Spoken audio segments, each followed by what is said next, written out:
وبركاته. الحمد لله رب العالمين والصلاة والسلام على سيدنا محمد وعلى آله وصحبه أجمعين وما توفيقي إلا بالله لا حول ولا قوة إلا بالله العلي العظيم سبحانك لا علم لنا إلا ما علمتنا إنك أنت العليم الحكيم. புனிதம் நிறைந்த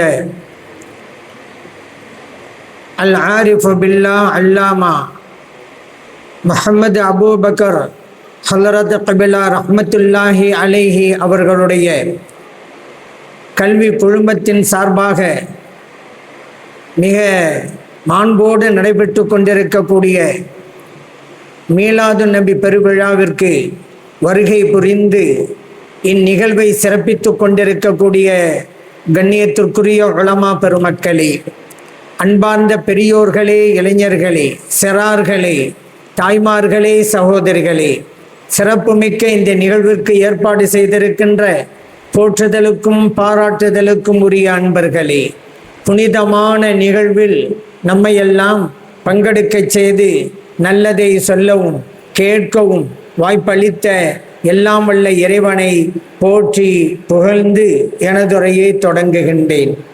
நாவிருக்கும் காலமெல்லாம் நாயகம் ஸல்லல்லாஹு அலைஹி வஸல்லம் அவர்களை புகழ்வோம் என்கின்ற தலைப்பின் கீழ் ஒரு சில கருத்துக்களை உங்களுக்கு மத்தியிலே கூறலாம் என்று விளைகின்றேன்.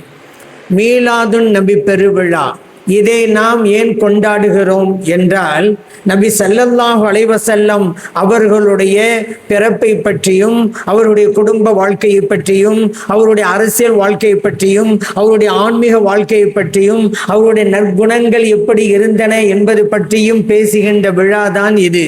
ஆனாலும் கூட இதற்கு மீலாது என்று பெயர் சூட்டியிருக்கிறோம். மீலாது என்றால் பிறப்பு என்பது பொருளாகும். ஏன் பிறப்பு என்பதற்கு முக்கியத்துவம் கொடுத்தோம் என்றால், அந்த பிறப்பு தான் இன்றைக்கு நாம் உயர்ந்த நிலையிலே இருப்பதற்கு காரணமாக இருக்கிறது. ஆகவேதான் அந்த பிறப்புக்கு முக்கியத்துவம் கொடுத்து மீலாது என்கின்ற பெயரை இந்த நிகழ்விற்கு நாம் சூட்டியிருக்கிறோம். காரணம், நபி ஸல்லல்லாஹு அலைஹி வஸல்லம் அவருடைய பிறப்புக்கும் மற்றவர்களுடைய பிறப்புக்கும் வித்தியாசம் இருக்கிறது அல்லவா? மற்றவர்கள் எல்லாம் பிறந்ததற்கு பிறகுதான் அதிசயம் நிகழ்த்துவார்கள். ஆனால் நபி ஸல்லல்லாஹு அலைஹி வஸல்லம் அவர்களுடைய பிறப்பே அதிசயமாகத்தான் இருந்தது. நபி ஸல்லல்லாஹு அலைஹி வஸல்லம் அவர்களுக்கும் மற்றவர்களுக்கும் மத்தியில் இருக்கிற வேறுபாடு, மற்றவர்கள் எல்லாம் பிறந்ததற்கு பிறகுதான் பேசப்படுவார்கள். ஆனால் நபிகள் நாயகம் ஸல்லல்லாஹு அலைஹி வஸல்லம் அவர்கள் பிறப்பதற்கு முன்னே பேசப்பட்டவர்கள். ஆகவேதான் அவர்களுடைய பிறப்புக்கென்று தனி சிறப்பு இருக்கிறது. நபி ஸல்லல்லாஹு அலைஹி வஸல்லம் அவங்கள்ட்ட ஒரு சஹாபி வந்து, யா ரசூலல்லாஹ், நான் திங்கட்கிழமை நோன்பு வைக்கலாமா அப்படின்னு கேட்டாங்க.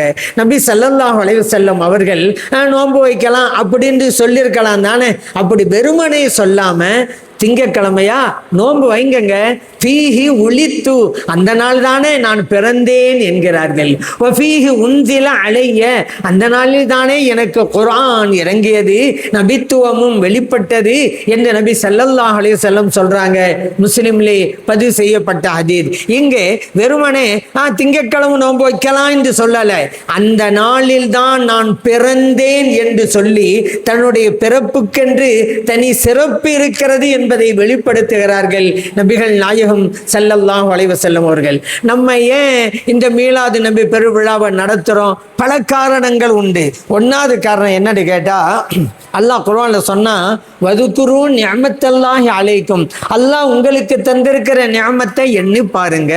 இன்னொரு வசனத்தில் இறைவன் சொன்னான், வஅம்மா பிநிஅமத்தி ரப்பிக ஃபஹத்திர், இறைவன் உங்களுக்கு தந்திருக்கிற நிஅமத்தை மற்றவர்களுக்கு எடுத்து சொல்லுங்க அப்படின்னு. இந்த வசனத்தை பின்பற்றி நடக்க வேண்டும் என்பதற்காகத்தான் இது மீலாது நபி பெருவிழாவை நம்ம நடத்திக்கிட்டு இருக்கோம். அல்லாஹ் சொன்னான்ல, என் நியமத்தை எண்ணி பாருங்கண்டு. அந்த நியமத்துகள் எல்லாம் சிறந்த நியமத்து எது? நபி ஸல்லல்லாஹு அலைஹி வஸல்லம் அவர்கள் தான். காரணம், இந்த உலகத்தில் எத்தனையோ நியமத்துகள் இருக்கலாங்க. பொருள் செல்வம் அல்லாஹ்வுடைய நியமத்து தான், குழந்தை செல்வம் அல்லாஹ்வுடைய நியமத்து தான், நாம் பெற்றிருக்கிற பட்டங்கள் பதவிகள் அல்லாஹ்வுடைய நியாமத்து தான். நம்முடைய உடல் ஆரோக்கியம் அல்லாஹ்வுடைய நியாமத்து தான். இந்த நியாமத்துகளை எல்லாம் நாம் எண்ணி பார்க்கத்தான் வேணும். ஆனா பிரதானமான நியாமத்தாக இருப்பது நம் உயிரிலும் மேலான கண்மணி நாயகம் ஸல்லல்லாஹு அலைஹி வஸல்லம் அவர்கள் தான். ஏன் தெரியுமா? மற்ற நியாமத்துகள் இல்லைன்னு வச்சுக்கிறங்க, அதனால மறுமையின் வெற்றி நமக்கு தடைபடாது. உதாரணத்திற்கு இந்த ஒரு ஆளுக்கு பொருள் செல்வம் இல்லைன்னு வச்சுக்கிறங்களேன், அதனால மறுமையின் வெற்றி தடைபடுமா? ஒரு ஆளுக்கு குழந்தை செல்வம் இல்லைன்னு வச்சுக்கிறங்க, அதனால மறுமையிலே அவரால் வெற்றி பெற முடியாதா?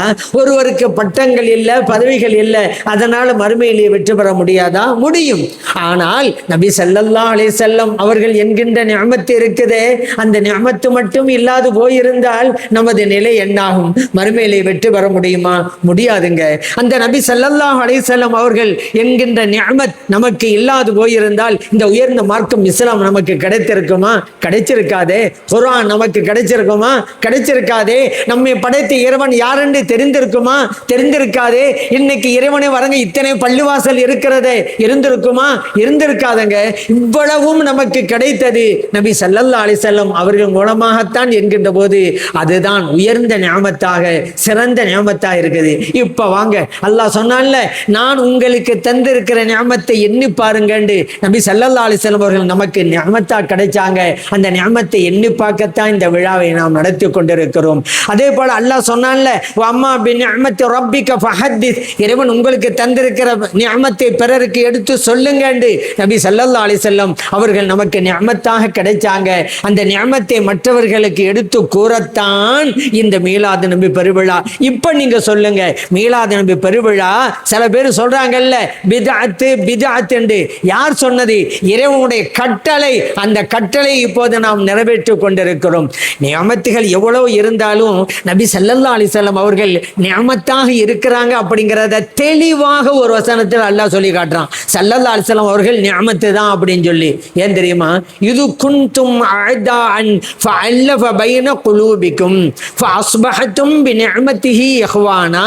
நீங்க மிகப்பெரிய விரோதத்துக்கும் குரோதத்துக்கும் உள்ளானவர்களா இருந்தீங்க. அந்த அரபு மக்களுக்கு மத்தியில இருந்ததை அல்லாஹ் எடுத்து சொல்றான். நீங்கெல்லாம் பகைவர்களா இருந்தாங்க. அப்படித்தானங்க இருந்தாங்க. சின்ன பிரச்சனையில சண்டை போட்டுக்குருவாங்க வருஷ கணக்கில். இவங்க அவங்கள அடிக்கிறது, அவங்க இவங்களை அடிக்கிறது, இவங்க அவங்கள கொள்றது, அவங்க இவங்கள கொள்றது, சின்ன பிரச்சனைக்கு வருஷ கணக்கில் இப்படியெல்லாம் இருந்தாங்கங்க. அப்பதான் அல்லாஹ் சொல்றான், நீங்க எல்லாம் பகைவர்களா தானே இருந்தீங்க, உங்களுக்கு உங்களுடைய உள்ளங்கள்ல அல்லாஹ் அன்பை போட்டான், நேசத்தை போட்டான். அது மட்டும் இல்ல, நீங்க சகோதரர்களாக மாறினீங்க. ஃபஅஸ்பஹதும் பிநிஅமத்திஹி இஹ்வானா. நான் இப்போ உங்கள்கிட்ட கேட்குறேன், அந்த அரபி மக்கள்லாம் ஒருவருக்கொரு சண்டை போட்டுக்கிட்டு இருந்தாங்கல்ல, அவங்க சகோதரெல்லாம் மாறினாங்கல்ல, யார் மூலமாக மாறினாங்க சொல்லுங்க பார்க்கலாம். அண்ணன் யார் மூலமாக மாறினாங்க? ரசூலுல்லாஹி ஸல்லல்லாஹு மூலமா தானே. இதைத்தான் அல்லாஹ் சொல்றான், நீங்க சகோதரர்களாக மாறினீங்க பிநிஅமத்திஹி, அல்லாஹ்வுடைய நியாமத்தை கொண்டு. ஸல்லல்லாஹு அலைஹி வஸல்லம் மூலமா சகோதரர் மாறினாங்க நம்ம தெரிஞ்சு வச்சிருக்கோம்ல, அதான உண்மை. அந்த ஸல்லல்லாஹு அலைஹி வஸல்லம் அவர்களை அல்லாஹ் எந்த வார்த்தையை கொண்டு பிரயோகிக்கிறான்? நியாமத்துங்கிற வார்த்தையை பிரயோகிக்கிறாங்க. அல்லாஹ்வுடைய நியாமத்தை கொண்டுதான் நீங்கள் சகோதரர்களாக மாறினீர்கள் அப்படின்னு வழங்குதா? ஆகவேதான் அல்லாஹ் சொன்னான்ல, என்னுடைய நியாமத்தை எண்ணி பாருங்க, எண்ணி பார்க்கத்தான் செல்லதா நியமத்து, எண்ணி பார்க்கத்தான் இந்த விழா. பிறகு எடுத்து சொல்லுங்க, அதற்காக தான் இந்த விழா. இப்போ நம்ம இந்த விழா நடத்தலான்னு வச்சுக்கிறோங்க. இந்த வசனங்களை எப்படிங்க நம்ம பின்பற்ற முடியும்? இந்த வசனங்களை நாம் பின்பற்ற முடிவுக்கு வந்துட்டா இந்த விழாவை நடத்தணுங்க. அல்லாஹ்வுடைய கட்டளைப்பதான் நடத்தணும். சில பேர் சொல்றாங்க இதெல்லாம் பித்அத்துன்னு சொன்னா நசீபு இழந்தவர்கள் அப்படி சொல்லுவாங்க. சில பேர் இதெல்லாம் கூடாமாங்க, தற்குறியாக இருக்கக்கூடியவர்கள் இப்படி சொல்லுவாங்க. குர்ஆன் வசனத்தை ஒழுங்கா விளங்காதவங்க தான் இப்படி சொல்லுவாங்கங்க. குர்ஆனை படித்தால் இந்த விழா மிக அவசியம் என்பதை நம்மால் புரிந்து கொள்ள முடியும். சரிங்க, அடுத்து ஏன் இந்த விழாவை நம்ம நடத்துறோம் அப்படின்னு கேட்டா, நபி ஸல்லல்லாஹு அலைஹி வஸல்லம் அவர்களுடைய அந்த பிறப்பை எண்ணி பார்த்து நம்முடைய மகிழ்ச்சியை வெளிப்படுத்த வேண்டும் என்பதற்காகத்தான். நீங்க பார்ப்பீங்க, பிற 12 அன்னைக்கெல்லாம் நிறைய ஊர்களில் ஊர்வலங்கள் நடக்கும், சோறாக்கி போடுவாங்க. கொடிகளுடைய தோரணங்களை பார்க்கலாம், மின் விளக்குகளுடைய அலங்காரங்களை பார்க்கலாம். ஏன் தெரியுமா? இதெல்லாம் மகிழ்ச்சியின் வெளிப்பாடு. அல்லாஹ் மகிழ்ச்சியை வெளிப்படுத்துங்கிறான். நபி ஸல்லல்லாஹு அலைஹி வஸல்லம் உங்களுக்கு நான் தந்திருக்கிறேன், அவங்க உங்களுக்கு கிடைச்ச வச்சு மகிழ்ச்சியை வெளிப்படுத்துங்கள்.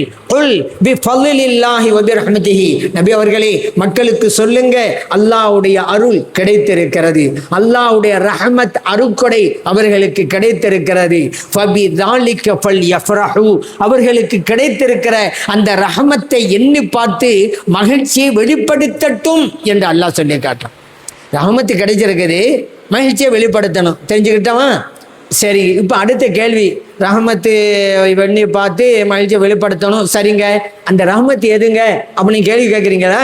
உங்க கேள்விக்கு அல்லாஹ் பதில் சொல்றாங்க இன்னொரு வசனத்துல, வமா அர்சல்நாக இல்லா ரஹ்மத்தல் லில் ஆலமீன், நபி அவர்களே உங்களை அகிலத்திற்கெல்லாம் அருட்கொடையாக ரஹ்மத்தாக அனுப்பி வைத்தோம். முடிஞ்ச சப்ஜெக்ட். அந்த வசனம் சொல்லுது ரஹமத்து உங்களுக்கு கிடைச்சிருக்கு, அதை எண்ணி பார்த்து மகிழ்ச்சியை வெளிப்படுத்துங்க. இன்னொரு வசனம் சொல்லுது அந்த ரஹமத்து கண்மணி நாயகம் ஸல்லல்லாஹு அலைஹி வஸல்லம் அவர்கள் என்று. ஆகவேதான் ரஹமத்தாக கிடைத்த நபி ஸல்லல்லாஹு அலைஹி வஸல்லம் அவர்களை எண்ணி பார்த்து மகிழ்ச்சியை வெளிப்படுத்துவதற்குத்தான் அதெல்லாம் நம்ம செஞ்சுட்டு இருக்கோம். ஏன் அப்படியா? செஞ்சாதானே மகிழ்ச்சி. எப்பவும் போல இருந்தாக்கா அது ஆனந்தமா? அது மகிழ்ச்சியா? அந்த ரபியுல் அவ்வல் பிற 12 அன்னைக்கு நிறைய ஊர்ல பார்க்கலாங்க, நம் முஸ்லிமான சகோதரர்கள் சகோதரிகள்லாம் புது ட்ரெஸ் போடுவாங்கங்க. அதுவும் ஒரு பெருநாள் என்பதற்காக.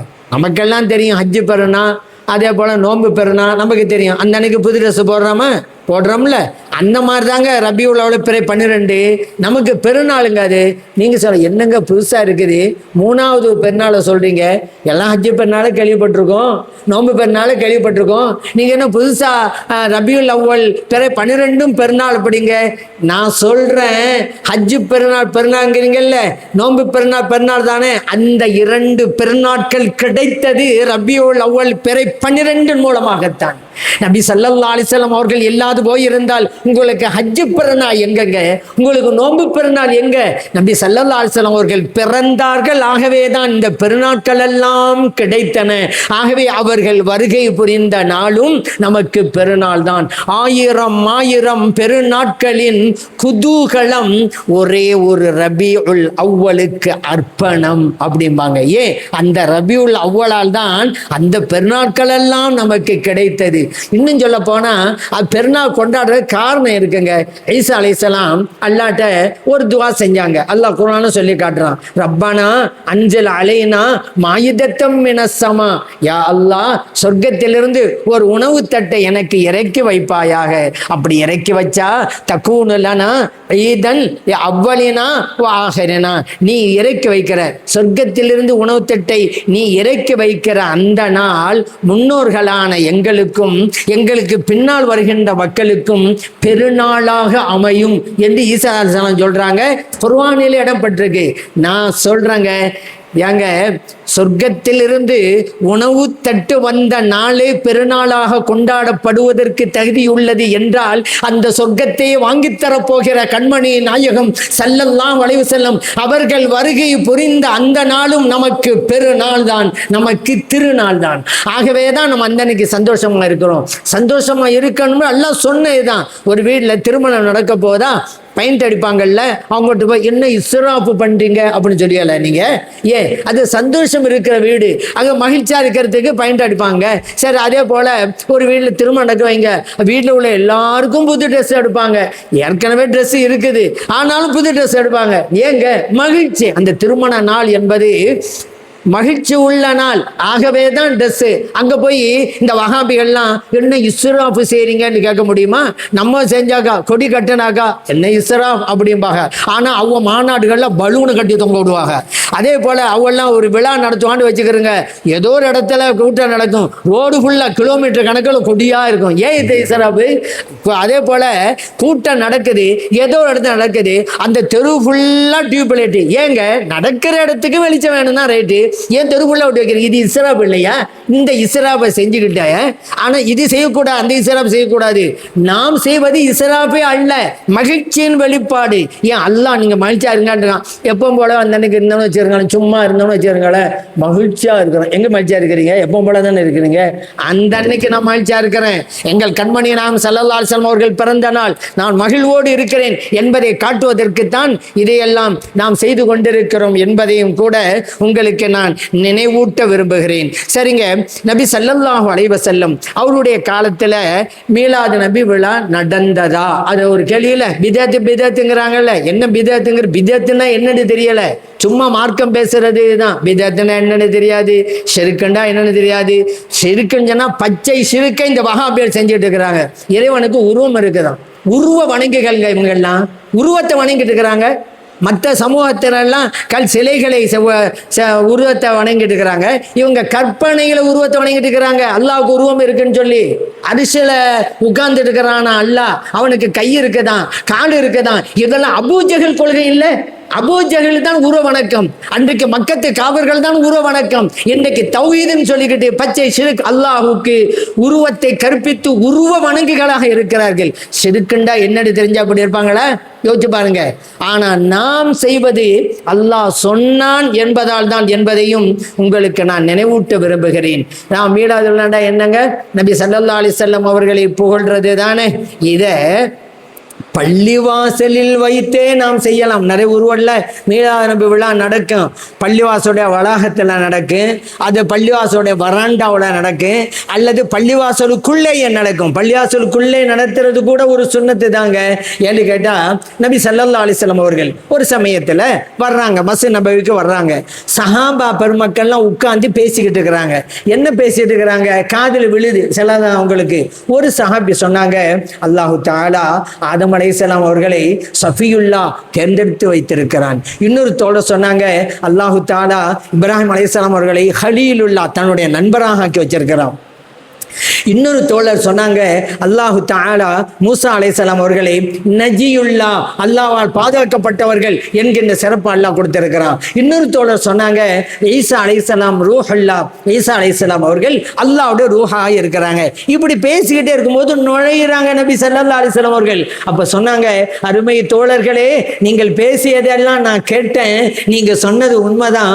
ஆதம் அலைஹிஸ்ஸலாம் அவர்கள் சஃபியுல்லா தான், இப்ராஹிம் அலைஹிஸ்ஸலாம் அவர்கள் கலீலுல்லா தான், ஈசா அலைஹிஸ்ஸலாம் அவர்கள் ரூஹுல்லா தான், மூசா அலைஹிஸ்ஸலாம் அவர்கள் நஜியுல்லா தான். அப்புறம் சொல்றாங்க பாருங்க, ஆனா ஹபீபுல்லா சொன்னாங்க, நான் ஹபீபுல்லாவாக இருக்கிறேன், அதை சேர்த்துக் கொள்ளுங்கள் என்கிறார்கள் நபி ஸல்லல்லாஹு அலைஹி வஸல்லம் அவர்கள். ஆனா அவ்வளவு ஷாஃபியின் மறுமையிலே ஷஃபாஅத் பரிந்துரை செய்யக்கூடியவர்களில் முதலாவது நபராக நான் இருப்பேன். அவ்வளவு முஷஃபாயின் பரிந்துரை ஏற்றுக்கொள்ளப்படுபவர்களிலும் முதலாக முதல் ஆளாக நான் இருப்பேன் என்று நபி ஸல்லல்லாஹு அலைஹி வஸல்லம் சொல்றாங்க. திருமிதியிலே பதிவு செய்யப்பட்ட ஹதீஸ். எங்க நடக்கிறது? பள்ளிவாசல்லங்க. சில பேர் சொல்லுவாங்க, பள்ளிவாசலா தொழுவ மட்டும்தானே, ஏன்னா மீலா விழா கொண்டாடுறீங்க. இந்த ஹதீஸை படிக்காதனால நபி ஸல்லல்லாஹு வந்தாங்கல்ல, அருமை தோழர்கள் பேசிக்கிட்ட கேட்டாங்கல்ல, அந்த தோழர்கிட்ட ஸல்லல்லாஹு சொன்னாங்களா, ஏங்க பள்ளிவாசல் தொழுவக்கூடியது தானே, என்ன இங்கே உட்காந்துக்கிட்டு நபிமார்களெல்லாம் புகழ்ந்துட்டு இருக்கிறீங்க அப்படின்னு கேட்டாங்களா. அந்த நபிமார்களுடைய புகழில என்னையும் சேர்த்து கொள்ளுங்கள் என்கிறார்கள் நபிகள் நாயகம் ஸல்லல்லாஹு அலைஹி வஸல்லம் அவர்கள். அப்ப இதே என்ன புரியுது? ஸல்லல்லாஹு அலைஹி வஸல்லம் காலத்திலே மீலாது நடந்திருக்கு. என்ன நினைக்கிறது? மீலாது விழாண்ட உடனே இந்த ஸ்டேஜை போட்டு மைக்கை வச்சு கொடியை கட்டி மக்கள்லாம் சேர்ல உட்கார்ந்து இருக்காங்கல்ல, இந்த மாதிரி நடந்ததா அப்படிங்கிறது. நான் கேட்கிறேன், நீ வரதட்சணை ஒழிப்பு கூட்டம் நடத்துறீங்க, ஸ்டேஜ் போட்டு மைக்கை வச்சு சேர் போட்டு. நபி ஸல்லல்லாஹு அலைஹி வஸல்லம் காலத்திலே வரதட்சணை ஒழிப்பு கூட்டம் நடந்துச்சா? வரதட்சணைங்கிறது வார்த்தை என்ன தெரியுமா? குர்ஆன்ல காட்ட முடியுமா? ஹதீஸ்ல வரதட்சணைங்கிற வார்த்தைக்கு என்ன அரபி சொல் காட்ட முடியுமா? இல்லாத ஒண்ணு நீங்க நடத்திக்கிட்டு இருக்கிறீங்க, இருக்கிறத நாங்க நடத்தினாங்க, இது பிதாத்துங்கிறீங்க. வரதட்சணைங்கிறது ஒண்ணு இல்லை. ஆனா மற்றவர்களுக்கு இடையூறு அளிக்கிற வகையிலே எந்த காரியத்தையும் செய்யக்கூடாது, பிறருக்கு துன்பத்தை கொடுக்க கூடாது, பிறரை நெருக்கடிக்கு உள்ளாக்க கூடாது, அந்த வகையிலே வரதட்சணை கூடாது, அதுல சந்தேகம் கிடையாது. இப்ப நான் கேட்கிறேன், வரதட்சைங்கிற வார்த்தை இல்லை இப்ப நடத்துறீங்கல்ல, இப்ப இது பிதாத்தா இல்லையா? உங்களுக்கு என்ன தெரியுமா? மீலாதுங்கிற வார்த்தை தான் அலர்ஜி, ஜீரணிக்க முடியாது. சில பேருக்கு ரோட்ல போய்கிட்டே இருப்பாங்க, இந்த ஸ்பீட் பிரேக்கர் இருக்கும், அதை பார்த்தா நான் அலர்ஜி ஆகும். பார்த்தா கபருமா இருக்குதான். சில பேர் அப்படி இருக்காங்க. கபருண்டா பிடிக்காது, தர்காண்டா பிடிக்காது, அப்படி சில பேர் இருக்கிறாங்க. அந்த மாதிரி மீளாதுங்கிற வார்த்தை அலர்ஜி. ஒன்றும் இல்லைங்க, பின்னால ஒரு பேனர் போட்டோம், இதே ஸ்டேஜ் தான், இப்படியே நீங்களும் உட்கார்ந்து இருக்கிறீங்கல்ல, பின்னால ஒரு பேனர் தொங்க விட்டோம், வரதட்சணை ஒழிப்பு கூட்டம் கூடுமா? வஹாபிட்ட கேளுங்க, கூடுமே. இதே ஸ்டேஜ், இதே மக்கள், இதே மைக்கு சேரு, பேனர் வந்து சமூக விழிப்புணர்வு கூட்டம் அப்படின்னு பேனர் போட்டோம். வஹாபிட்ட கேளுங்க, இப்படி நடத்தலாமாங்க கூட்டம்? அவங்க சொல்லுவா, நடத்தலாமே. சரி, இதே ஸ்டேஜ், இதே மைக்கு, இதே சேரு, இதே மக்கள், பேனரு மீளாது விழாண்டு போட்டோம் வச்சுக்கிறங்க, இது கூடுமான்னு கேளுங்க. கூடாது கூடாது, சலாசங்காலத்து இப்படி நடஞ்சா என்ன இது? சரி, சமூக விழிப்புணர்வு கூட்டம் நடந்தீங்கல்ல, தம்பி ஸல்லல்லாஹு அலைஹி வஸல்லம் இப்படி நடந்துச்சா? மைக் வச்சாங்களா, மேடை போட்டாங்களா, சேர் போட்டாங்களா? அதுவெல்லாம் நீங்க நடத்துறீங்க. அப்ப இவருக்கு என்னண்டா, அந்த மீளாதுங்கிற வார்த்தை தான் ஜீரணிக்க முடியல, அஜீரணம் அவங்களுக்கு. மற்றதெல்லாம் கூடுமா இதே அமைப்புல? மீளாது வார்த்தை, சீரத்து நபி அப்படி போடுங்க, அது கூட கூடுமாங்களே. சீரத்து நபின்னா நபி ஸல்லல்லாஹு அலைஹி வஸல்லம் உடைய வாழ்க்கை வரலான்னு அர்த்தம். அதை கூட நீங்க போடுங்க. ஆனா மீளாது அதை போடுறாங்க, அவங்களாம் ஜீரணிக்க முடியாது. அதனாலதான் நடக்கிற விழாவை எல்லாம் மீளாது நபி பெருவிழா என்றே நடத்த வேண்டும் என்று நான் சொல்லுகிறேன். இன்னைக்கு பரிணாம வளர்ச்சியில தமிழ்நாட்டில் சில பகுதியில எல்லாம் எப்படி நம்ம விழா நடந்து, இப்போ ஒரு சில இடங்கள்ல மாறிடுச்சு. மீளாது நபி பெருவிழா, சமய நல்லிணக்க விழா அப்படி ஆரம்பிச்சுட்டாங்க நிறைய இடங்கள்ல. சமய நல்லிணக்க விழாங்கிறது தேவைதான், காலத்தின் சூழ்நிலை கருதி. ஆனா அதை தனியா உள்ள நடத்தணும். நீங்க மீளாது பெருவிழா அன்னைக்கு அதை எங்க சேர்க்கிறீங்க? அப்புறம் அப்படியே போக சமய நல்லிணக்க விழா மட்டும் நின்று மீளாது விழாங்கிற வார்த்தை போகிறவா? மீளாது விழான்னா மீளா விழா தான், அதோட எதையும் நீங்க சேர்க்கவே கூடாது. சமய நல்லிணக்க விழாவா தனியா நடத்திக்கிறங்க. சரி, இந்த மீளாது நபி பெருவிழா எங்க எப்போ நடந்துச்சு? ஸல்லல்லாஹு அலைஹி வஸல்லம் அவங்களுடைய சிறப்பை பத்தி சொல்றதுதானே மீளாது நபி விழா. நபி ஸல்லல்லாஹு அலைஹி வஸல்லம் காலத்திலே நடந்துன்னு புரிஞ்சுக்கிட்டோமா? அடுத்து சில பேர் சொல்லுவாங்க, இந்த மீளாதெல்லாம் இடையில வந்தது தான். இந்த அல் மலிக்குல் முலஃபர் அபு சயீத் அல் கூக்புரி அப்படின்னு ஒரு மன்னர் இருந்தாருங்க. அவர் வந்து ஹிஜ்ரி 7ஆம் நூற்றாண்டுல வாழ்ந்தவர். அவர் தான் முதலாக இந்த மீளாது நபி பெருவிழாவை நடத்தினாரு. அப்ப அதுக்கு முன்னாலேயெல்லாம் இல்லை அப்படின்னு இவங்க சொல்லுவாங்க. யாரு? வஹாபி எல்லாம். நான் சொல்றது, ஏங்க குர்ஆன் தெரியல, ஹதீஸ் தெரியல, இஸ்லாமிய வரலாறுமா தெரியல, எந்த நேரத்தில் எது நடந்தது என்று. சரி, இப்போ இவங்க ஏன் இப்படி சொல்றாங்க அப்படின்னு தெரியுமா? பொதுவா சொல்லுவாங்க, இந்த தவளை இருக்குதுல, கிணற்று தவளை அப்படின்னு சொல்லுவாங்க. கிணற்று தவளைக்கு அதுதான் உலகம்னு இருக்குமா, அந்த மாதிரி. அதே போல பூனை கண்ணை மூடிக்கிட்டா உலகமே இருந்துச்சு நினைக்குமா, அந்த மாதிரி. இவங்க வரலாறு சரியா படிக்காம ஏதோ ஒரு கிதாபில் இது எழுதி வச்சாங்கன்றா அது உண்மை என்னன்னு புரியாம இப்படி சொல்லிட்டு இருக்காங்க. அது என்னன்னு தெரியுமா? முதலா அவர் நல்ல மனிதர், அந்த மன்னர் இருக்கிறார், நல்ல மன்னர். நீங்க அவருடைய வரலாற்று இருக்கிறான், விருப்பு வெறுப்பை விட்டுருங்க. அவர் சுன்ன ஜமாத்தா அப்படிங்கிறத பார்க்காதீங்க, அவருடைய வரலாற்றை எடுத்து பாருங்க. எப்படி இப்போ மன்னர்? அவருடைய ஆட்சி காலத்திலே மதரசாக்களை நிறைய கட்டினார், பள்ளிவாசல்களை நிறைய கட்டினார், மருத்துவமனைகளை நிறைய கட்டினார். அப்படிப்பட்ட மன்னருங்க அவரு அரசாங்க சார்பில் நடத்தினார். ஆயிரக்கணக்கான ஆடுகளையும் கோழிகளையும் அறுத்து முஸ்லிம்களுக்கு விருந்து படைச்சாருங்க. நபி ஸல்லல்லாஹு அலைஹி வஸல்லம் அவருடைய பிறந்த நாளை முன்னிட்டு இது முதலாக அவர் செஞ்சாரு. தனி நபராக அல்ல, தனி ஊராக அல்ல, தனி குழுக்களாக அல்ல, அரசாங்க சார்பிலே முதலாக நடத்தப்பட்டது அவர் ஆட்சி காலம் தான். அரசாங்கமே செய்தது. அதைத்தான் ஃபர்ஸ்ட் போட்டிருக்கு. உலகத்திலே மீளாது விழா முதல் அவர் தான் நடத்தினாரா? நான் கேட்குறேன், இவர் எத்தனாம் நூற்றாண்டுங்க? உங்கள்கிட்ட சொன்னேன் 7ஆம் நூற்றாண்டு சொன்னான் அல்லவா? ஹிஜ்ரி 3ஆம் நூற்றாண்டிலே இமாம்கள் மீளாது நபி பெருவிழா கொண்டாடணும்னு கிதாப் எழுதி வச்சிருக்காங்க. ஹிஜ்ரி 3ஆம் நூற்றாண்டுல அல் இமாம் வாக்கிதி ரஹ்மத்துல்லாஹி அலைஹி, அல் இமாம் இப்னு ஆயித் ரஹ்மத்துல்லாஹி அலைஹி, அல் இமாம் அபு பக்கர் இப்னு ஆசிம் ரஹ்மத்துல்லாஹி அலைஹி, இவங்களாம் யாரு? 3ஆம் நூற்றாண்டுல வாழ்ந்தவங்க.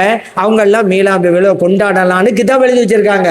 இப்ப நீங்க சொல்ற மாதிரி 7ஆம் நூற்றாண்டுல தான் புதுசா வஞ்சின்னு சொன்னா 3ஆம் நூற்றாண்டுல மீளாது நபி கொண்டாடலாம்னு எப்படி கிதாப் எழுதி வச்சாங்க?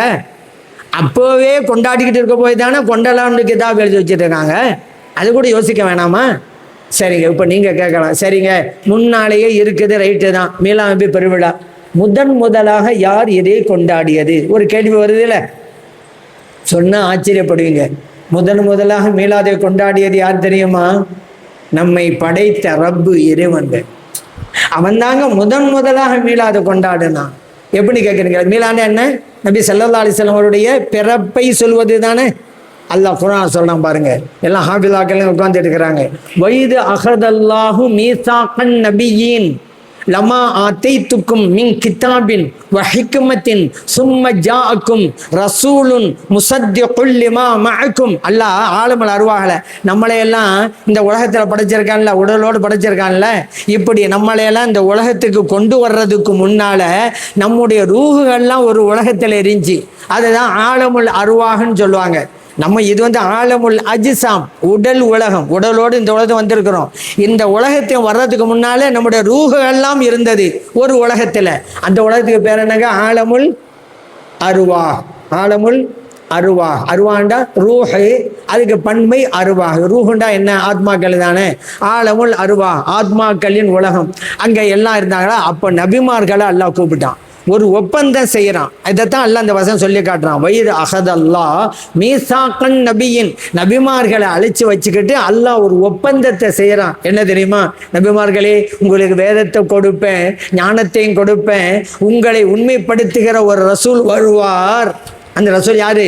நம்ம ஸல்லல்லாஹு அலைஹி வஸல்லம் அவர்கள். உங்களை உண்மைப்படுத்துகின்ற ஒரு ரசூல் வருவார். அப்படி வருகின்ற போது லதுமினுன்ன பிஹி வல தன்சுருன்னா, அவரை நீங்கள் ஏற்றுக்கொள்ள வேண்டும், அவருக்கு நீங்கள் உதவி செய்ய வேண்டும். இதை சொல்லிவிட்டு அல்லாஹ் கேட்கிறான், கால அக்ரர்தும் வஅஹதுதும் அலா தாலிக்கும் யுஸ்ரி, நான் செஞ்ச இந்த ஒப்பந்தத்தை நீங்களாம் ஒப்புக்கொண்டீங்களா, ஏற்றுக்கொண்டீங்களா? நபிமார்கள் அத்தனை பேர் சொன்னாங்க, காலு அக்ரர்னா, ஏற்றுக்கொண்டோம் இறைவனே அப்படின்னாங்க. இப்போ நபி ஸல்லல்லாஹு அலைஹி வஸல்லம் அவருடைய வருகையை பற்றி தானே பேசுறது மீலாது. இதை முதலாக செய்தவன் நம்மை படைத்த இறைவன். ஆலமுல் அர்வாஹ்ல நபி ஸல்லல்லாஹு அலைஹி வஸல்லம் அவருடைய வருகை பற்றி அப்போதே சொன்னாங்க. ஆகவே மீலாது முதலாக சொன்னது, நடத்தினது நம்மை படைத்த ரப்பு அப்படிங்கிறத நீங்க புரிந்து கொள்ளுங்க. ஆகவே மீலாது நபி பெருவிழா பித்அத் அல்ல, அது இறை வழி, இறைவன் செஞ்சதுங்க. அது அல்லாஹ் தஆலா வர போகிறார் என்று சொன்னா நம்ம எல்லாம் வந்து விட்டார்கள் அப்படின்னு சொல்றோம். அதான் வித்தியாசம். முந்தின நபிமார்கள்லாம் சொன்னாங்க, நபி ஸல்லல்லாஹு அலைஹி வஸல்லம் பிற்காலத்தை வரப்போறாங்கன்னு அப்படி சொன்னாங்க. நாமெல்லாம் வந்து விட்டாளுங்கிறோம். எல்லாம் குர்ஆன்ல இருக்கிறது தானுங்க. நம்முடைய ரப்பு முதல். அப்போ நபி ஸல்லல்லாஹு அலைஹி வஸல்லம் காலத்திலையும் மீலாது இருந்துச்சு நான் சொன்ன, புகழ்ந்து பேசுறது. அதனால மீலாது என்பது இறை வழி, நபி வழி. அதைத்தான் இப்போ நம்ம கொண்டாடி இருக்கோம். அதான் நசீபு வேணும், புரியும் தன்மை வேணும் அல்லவா? அதான் சொன்னால, புரிந்து கொண்ட நல்ல புத்திமான்கள் புண்ணியம் சுமந்து கொண்டார்கள். புரிந்து கொண்ட நல்ல புத்திமான்கள் அப்படின்னா அர்த்தம், புரிஞ்சுக்கிட்டவங்க தான் புத்திமான்கள் அர்த்தம். புரிந்து கொண்ட நல்ல புத்திமான்கள் புண்ணியம் சுமந்து கொண்டார்கள். அது வரைக்கும் தான் கவிஞர் படித்தாரு. நான் உன்னை சேர்க்கிறேன், புரிந்து கொள்ளாதவர்களோ புண்ணாகி போனார்கள், நஷ்டத்துக்கு உள்ளானாங்க. அதனால நபி ஸல்லல்லாஹு அலைஹி வஸல்லம் அவர்களுடைய அந்த மீலாது நபி பெருவிழாவை நம்ம நடத்தணும்னா மார்க்கத்தில் ஸல்லல்லாஹு அலைஹி வஸல்லம் அவர்கள் எவ்வளோ அழகானவர்கள் தெரியுமா? புகழுது. சஹாபா மக்கள்லாம் புகழ்ந்து படித்தாங்கல்ல, அதில் ஹஸ்ஸான் ரலியல்லாஹு அன்ஹு அவங்க புகழ்ந்து படித்த பார்த்தா ஆச்சரியப்படுவீங்க. அஹ்ஸனு மின்க லம் தர கத்து ஐனி யா ரசூலல்லாஹ், உங்களை விடவும் அழகானவர்களை எனது கண்கள் பார்த்ததில்லை என்கிறார். அஜ்மலு மின்க லம் தலிதின் நிசா யா ரசூலல்லாஹ், உங்களை விடவும் அழகானவர்களை இந்த மண்ணுலகில் எந்த பெண்ணும் ஈன்றெடுக்கவில்லை அப்படிங்கிறாங்க. அவ்வளவு அழகானவர்கள் நீங்கள். ஏன்னா அழகுல ஒன்று இருக்குல்ல, மலருக்கு அழகுண்டு, நிலவுக்கு அழகுண்டு, அழகுக்கு அழகுண்டா? அழகுக்கு அழகுண்டா? அழகுக்கு அழகுண்டா? மலருக்கு அழகு, நிலவுக்கு அழகு, அழகுக்கு அழகுண்டா? உண்டு. அதுதான் நபிகள் நாயகம் ஸல்லல்லாஹு அலைஹி வஸல்லம் அவர்கள். அழகுக்கே அழகு சேர்ப்பவர்கள் கண்மணி நாயகம் ஸல்லல்லாஹு அலைஹி வஸல்லம் அவர்கள். அதனால தான் அவங்களையும் புகழ்ந்து பேசுகிறாங்க. உங்களுடைய அழகு எப்படிப்பட்டது அப்படின்ற சொல்லும் பொழுது, அழகானவர்கள் வெண்ணிலவும் வெண்ணிலவும் வியப்படையும் வேந்தர் முகம் கண்டுவிட்டு. அந்த வெண்ணிலா ரொம்ப அழகானது தானே, அழகுக்கு நிலாவை ஒப்பிடுவாங்கல்ல. இந்த கவிஞர் சொல்றாரு, அந்த வெண்ணிலவு கூட ஆச்சரியப்படுமா, இவ்வளவு அழகா இருக்காங்களே நபி ஸல்லல்லாஹு அலைஹி வஸல்லம் அவர்கள் என்று. அதுக்கு பாருங்க, விண்ணகத்து தாரகையும் வெட்கப்படும் பார்த்து விட்டு. தாரையன் நட்சத்திரம் கண்கொள்ளா காட்சி தானே, இருட்டில் அந்த பாருங்க நட்சத்திரம்லாம் எவ்வளோ அழகா இருக்கும், மின்மிடிச்சுக்கிட்டே இருக்கும்ல, எவ்வளோ அழகு. அந்த நட்சத்திரம் ஸல்லல்லாஹு அலைஹி வஸல்லம் அவங்களை பார்த்தா வெட்கப்படுமா. ஏன்னா இவ்வளோ நாளாக நம்ம தான் அழகுன்னு நினச்சிக்கிட்டே இருக்கோம், ஆனால் நம்ம விட ஸல்லல்லாஹு அலைஹி வஸல்லம் எவ்வளோ அழகா இருக்கிறாங்களே என்று வெட்கப்படும் என்று அந்த கவிஞர் படிக்கிறார். அதனால தான் பொதுவாக சொல்லுவாங்க, பார்க்குற முறையில் பார்க்கணும் எந்த பொருளையும், அப்பதான் அழகா தெரியும். ஒரு பொருளின் அழகு அந்த பொருளில் இல்லை, பார்க்கும் கண்களில் இருக்கிறது அப்படிம்பாங்க. அப்படித்தானே, ஒரு பொருள் இருக்குது, ஒரு ஆள் சொல்றாரு ரொம்ப அழகா இருக்குதுல்ல அப்படிங்கிறாரு, இன்னொரு ஆள் சொல்றாரு அழகா இல்லப்பா அப்படிங்கிறாரு. பாருங்க, பொருள் ஒன்று தானே, இவர் அழகுங்கிறாரு, அவர் அழகு இல்லைங்கிறாரு. அப்படி இதே என்ன புரியுது, அழகு என்பது ஒரு பொருளில் இல்லை, பார்க்கும் கண்களில் இருக்கிறது. ஆகவேதான் வித்தியாசப்படுகிறது. அதனால தான் கண்மணி நாயகம் ஸல்லல்லாஹு அலைஹி வஸல்லம் அவர்களை அபூபக்கர் சித்திக் ரலியல்லாஹு அன்ஹு பார்த்தாங்களே, அந்த பார்வை வேறு. அபூஜஹல் பார்த்தானே, அந்த பார்வை வேறு. நபி ஸல்லல்லாஹு அலைஹி வஸல்லம் அவர்களை அன்றைக்கு சஹாபிகள் பார்த்த பார்வை வேறு, இன்றைக்கு வஹாபிகள் பார்க்கும் பார்வை வேறு.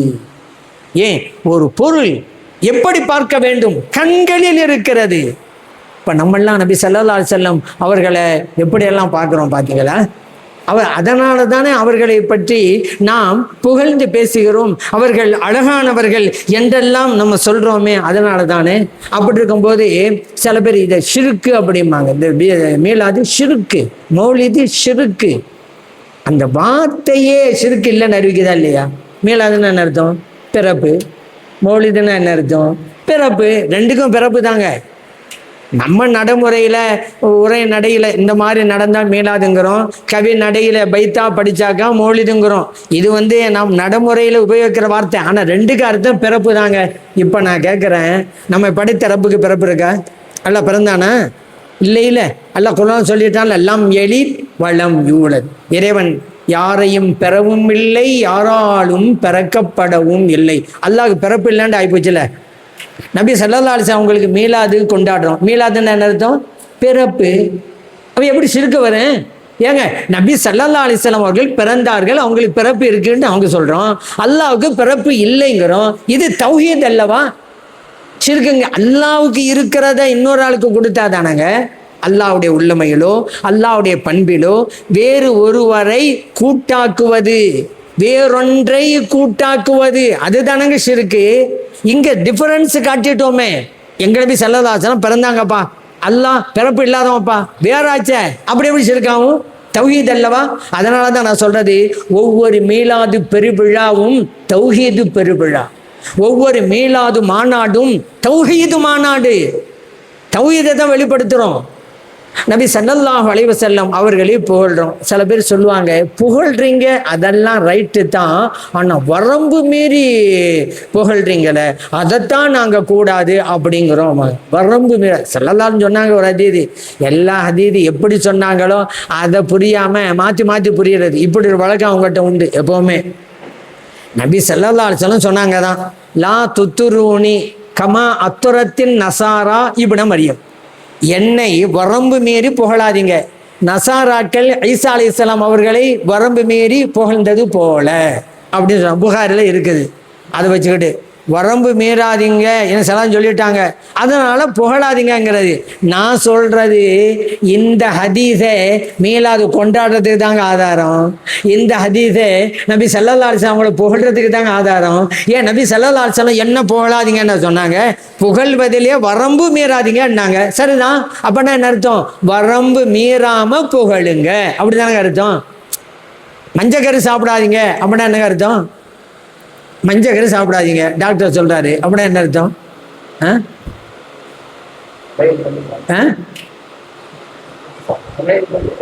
வெள்ளைக்கரு சாப்பிடலான்னு அர்த்தம், அப்படிதானங்க? ஏங்க, மஞ்சக்கரு சாப்பிடாதீங்க டாக்டர் சொல்றாரு அப்படின்னா என்ன அர்த்தம்? வெள்ளைக்கரு சாப்பிடுங்கன்னு தானே அர்த்தம். ஒரு அம்மா தான் மகனை பார்த்து டே வேகமாக ஓடாத அப்படின்னா அர்த்தம். மெதுவாக ஓடுதானே, ஓடாதேன்னு அர்த்தமா மெதுவாக ஓடுன்னு அர்த்தமா? வேகமாக ஓடாதுன்னு சொன்னான் அப்படிதானங்க, மெதுவாக ஓடுதான்னு அர்த்தம். வயிறு புடைக்க சாப்பிடாத அப்படின்டா அதிகமாக சாப்பிடாதேன்ற அர்த்தமா சாப்பிடவே செய்யாதேன்ற அர்த்தமா? கம்மியாக சாப்பிடுதான் அர்த்தம். வயிறு புடைக்க சாப்பிட்னா அளவோட சாப்பிடுங்கன்னு அர்த்தம், அப்படிதானே? இல்லை, வயிறு புடைக்க சாப்பிடாதன்னு சொன்னதுனால ஹஸரத்து யாரையும் சாப்பிட வேணான்ட்டாரு அப்படி சொல்லியல நீங்க? இல்லை இல்லை, அந்த மாதிரி தான் நபி ஸல்லல்லாஹு அலைஹி வஸல்லம் வரம்பு மீறி போகலாதீங்கன்ட்டாங்க.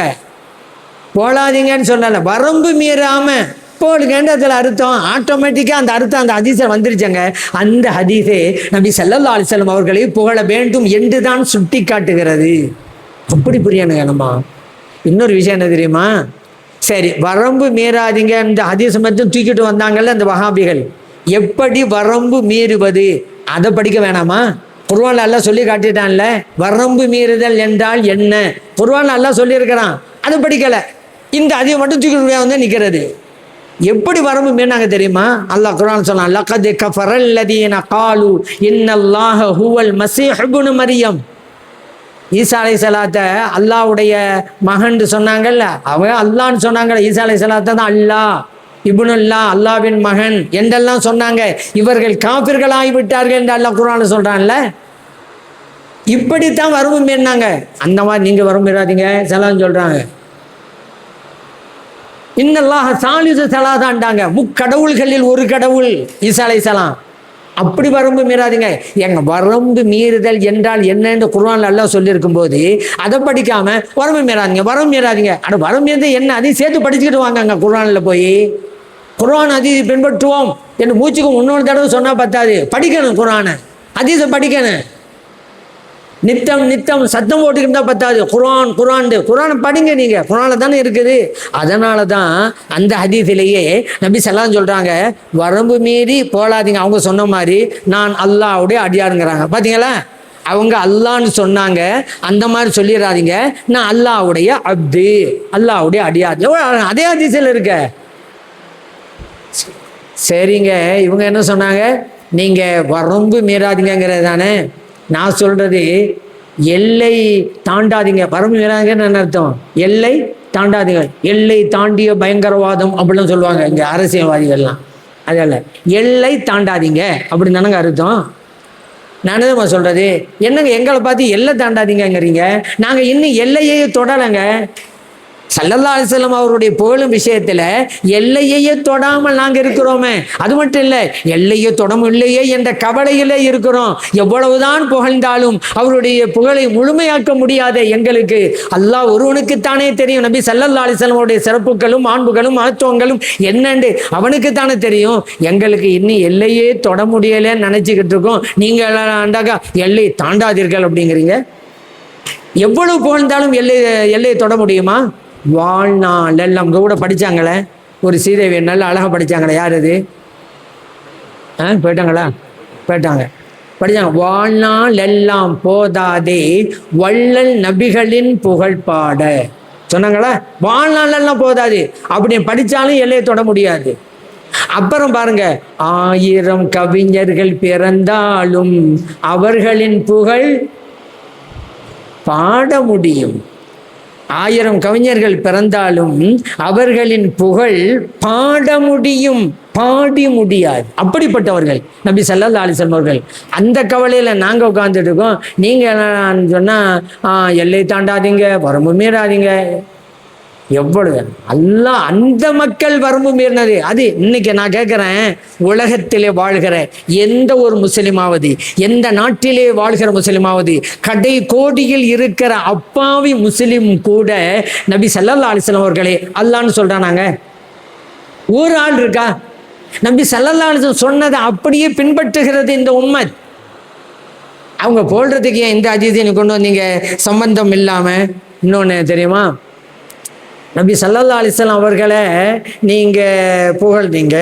அந்த மௌலிதில் வரும் அஸ்ஸலாமு அலைக்க, நீங்கள் பிள்ளைகள்லாம் நீங்கள் படித்தாங்க அழகா. இன்னைக்கு அசருக்கு பிறகு மகரிப் வரைக்கும் அழகாக மௌலித் இங்கே ஓதுனாங்க. மதரசா பிள்ளைகள்லாம் தாய்மார்கள்லாம் மகரிபிலேருந்து இஷா வரைக்கும் ஓதுறாங்கன்னு நான் கேள்விப்பட்டேன். இதுவெல்லாம் இவர்கள் பெற்ற நற்பாக்கியம், இவர்கள் பெற்ற நல்ல நசீப். இறைவன் எல்லாருக்கும் இதை கொடுக்க மாட்டான், தேர்ந்தெடுப்பான். அடியார்களில் தேர்ந்தெடுத்து தனது ஹபீப் ஸல்லல்லாஹு அலைஹி வஸல்லம் அவர்களை புகழ்கிற நல் வாய்ப்பை அல்லாஹ் கொடுப்பான். இன்னைக்கு இவங்கெல்லாம் ஓதுறாங்கன்னு சொன்னால் அல்லாஹ்வால் தேர்ந்தெடுக்கப்பட்டவர்கள். அந்த பெண்மணிகள்லாம் ஓதுறாங்கன்னு சொன்னால் அல்லாஹ்வால் தேர்ந்தெடுக்கப்பட்ட மிகச்சிறந்த பெண்மணிகள் அவங்க. அந்த வாய்ப்பு. சரிங்க, இப்போ இதில் இந்த சலாம் பைத்து படிக்கிறோம் அல்லவா? அஸ்ஸலாமு அலைக்க ஜைனல் அம்பியாயி, அஸ்ஸலாமு அலைக்க அத்தகல் அத்தகையாயி, அஸ்ஸலாமு அலைக்க அஸ்ஃபல் அஸ்ஃபியாயி. இதெல்லாம் இங்கே ஓதுவீங்கல்ல மௌலிது ஓதும்போது. இதெல்லாம் மௌலிது ஓதக்கூடாதுன்னு சொல்கிறதுக்கு அவங்களுக்கு சரியான ஆதாரம் இல்லை. எதை கொண்டு வந்தாலும் உடைச்சிடறோம்ல. அதுக்காக வேண்டி இப்போ என்ன தெரியுமா, ஏங்க ஒரு ஆளுக்கு சலாம் சொன்னால் எத்தனை தடவை சொல்லுவீங்க? ஒரு தடவை தானே சொல்லுவீங்க. நீங்கள் திரும்ப திரும்ப சலாம் சொல்லிக்கிட்டே இருக்கிறீங்க. இது ஒரு ஆள் கேலி செய்கிற மாதிரி இருக்காதா? கிண்டல் செய்கிற மாதிரி இருக்காதா? ஒரு ஆள் சொல்லுங்க, அஸ்ஸலாமு அலைக்கும், அஸ்ஸலாமு அலைக்கும், அஸ்ஸலாமு அலைக்கும் அப்படின்னு சொன்னால் கேலி கிண்டல் பண்ணுறது தானங்க. ஸல்லல்லாஹு அலைஹி வஸல்லம் திரும்ப திரும்ப சலாம் சொல்கிறீங்க, கேலி செய்கிறீங்களா, கிண்டல் செய்கிறாங்களா என்று கூறுகிறார்கள் அவருடைய அறியாமையை வெளிப்படுத்தி. ஏன் தெரியுமா அப்படி கேட்குறாங்க வஹாபிகள்? அஸ்ஸலாம் அலைக்கும் என்றால் என்ன பொருள் என்பது அவர்களுக்கு தெரியவில்லை. அவங்க ஏதோ ஒரு சடங்கு வார்த்தை நினச்சிக்கிட்டாங்க. அது ஒரு பிரார்த்தனை வார்த்தை. அஸ்ஸலாம் அலைக்கும்னு என்னங்க அர்த்தம்? அல்லாவின் சாந்தி உங்களுக்கு உண்டாகட்டுமாக. எவ்வளோ அழகான துவா. ஒரு ஆளுக்கு நான் துவா செய்கிறேன், ஒரு தடவை தான் துவா செய்யணுமா? அல்ல 2 தடவை செய்யலாமா? 3 தடவை செய்யலாமா? 4 தடவை செய்யலாமா? துவா செய்யலாம்ல? யா அல்லாஹ் அவரை மன்னிப்பாயாகன்ட்டு நான் அல்லாட்ட கேட்குறேன். நான் ஒரு தடவை தான் கேட்கணுமா? எத்தனை தடவை கேட்கலாம்ல? ஆனால் இங்கே சலாம் சொல்கிறதும் ஒரு பிரார்த்தனை தான், அதுவும் ஒரு துவா தான். நம்ம சலாம் சொல்கிறோம்ல அஸ்ஸலாமு அலைக்கும்ண்டு, அதுவும் ஒரு பிரார்த்தனை தானே. அல்லாவின் சாந்தி உங்களுக்கு உண்டாகட்டும். இது எத்தனை தடவை சொல்லாமல் அஸ்ஸலாமு அலைக்கும் அஸ்ஸலாமு அலைக்கும்டா நீங்கள் ஒரு சடங்கு வார்த்தை நினச்சிக்கிட்டு அப்படி சொல்லிக்கிட்டு இருக்கிறீங்க. அதுக்கு மீனிங் தெரிஞ்சால் இப்படி சொல்லியிருக்க மாட்டீங்க நீங்கள். அல்லாவின் சாந்தி உண்டாகட்டும்ங்கிறது பிரார்த்தனை, எத்தனை தடவை சொல்லலாம். சரி, அது இருக்கட்டும், நம்முடைய விளக்கம் இது. அதுக்கு பிறகு நான் சொல்ல வர்றேன், இதுக்கு ஆதாரம் என்ன அதை சொல்லுங்க. நீங்களே கேட்கலாம், ஹஸரத்து விளக்கம் சொல்லிங்க ரைட்டு, பல தடவை சலாம் சொல்கிறதுக்கு ஆதாரத்தை தாங்க ஹஸரத் அப்படி நீங்கள் சொல்லலாம். ஆதாரம் தடவை புகாரில் இருக்குங்க. நபி ஸல்லல்லாஹு அலைஹி வஸல்லம் அவர்கள் இதா சல்லம சலாசன், நபி ஸல்லல்லாஹு அலைஹி வஸல்லம் சலாம் சொன்னால் 3 முறை சலாம் சொல்வார்கள். புகாரி. அப்போ ஸல்லல்லாஹு அலைஹி வஸல்லம் கேள்வி பண்ணாங்களா சஹாபா பெருமக்களை? கிண்டல் பண்ணுறாங்களா சஹாபா பெருமக்களை? இல்லை. சரி, அது பிரார்த்தனைங்கிறது உதாரணம் சொல்லவா. இவங்க என்ன நினச்சிக்கிட்டாங்க, இந்த மற்ற மொழிகள் எல்லாம் இருக்கிறதுல சம்பிரதாய வார்த்தை, சடங்கு வார்த்தை அப்படின்னு நினச்சிக்கிட்டாங்க. இங்கிலீஷில் என்ன சொல்லுவாங்க? குட் மார்னிங் சொல்லுவாங்கள்ல, குட் ஈவினிங் சொல்லுவாங்கள்ல. இதை ஒரு ஆளை பற்றி எத்தனை தடவை தான் சொல்லணும்? ஒரு தடவை தான் சொல்லணும். இல்லைண்டா என்னை கேள்வி கிண்ட போன ஒரு ஆளை பார்த்து good morning good morning good morning என்னப்பா இருக்கு அப்படிமா. ஏன் இதெல்லாம் சடங்கு வார்த்தை, அது ஒரு தடவை தான். அது மட்டும் இல்லைங்க, சலாமுக்கும் இந்த குட் மார்னிங்க்கு எவ்வளோ வித்தியாசம் இருக்குது தெரியுமா? சலாமுக்கும் இந்த குட் ஈவினிங்க்கு எவ்வளோ வித்தியாசம் இருக்குது தெரியுமா? குட் மார்னிங்டா நல்ல காலை, குட் ஈவினிங்டா நல்ல மாலை, அதான் அர்த்தம். இது எல்லா இடத்துக்கும் பொருந்துமா? ஆனால் சலாம் அலைக்கும் எல்லா இடத்துக்கும் பொருந்துங்க. ஒரு வீட்டில் யாரோ வஃபாத் ஆகிட்டான்னு வச்சுக்கிறோங்க, இறந்த வீடு, நம்ம ஒரு ஆறுதல் சொல்கிறதுக்காண்டி அந்த வீட்டுக்கு போகிறோம். போன உடனே அந்த வீட்டுக்காரங்களை பார்த்து குட் மார்னிங், காலை நேரம்னு வச்சுக்கிறோங்க, குட் மார்னிங் அப்படின்னு சொல்லாமா? எப்படி இருக்கு அவங்களுக்கு? என்ன குட் மார்னிங்? ஒரு ஆள் பரிந்து கொடுத்துக்க நாங்கள் உட்காந்துட்டு இருக்கோம், நல்ல காலைங்கிறியா நீ, எங்களுக்கு கெட்ட காலையா அப்படிமா அந்த ஆள் ஒருத்தவரையில். ஆனால் அவர்கிட்ட போய் அந்த இறந்த வீட்டுக்கு போய் அஸ்ஸலாமு அலைக்கும், அல்லாவின் சாந்தி உங்களுக்கு உண்டாகட்டுமாகன்னு சொல்லுங்க. அவர்கிட்ட இருக்கிற பாதி கவலை ஓடிடுங்க.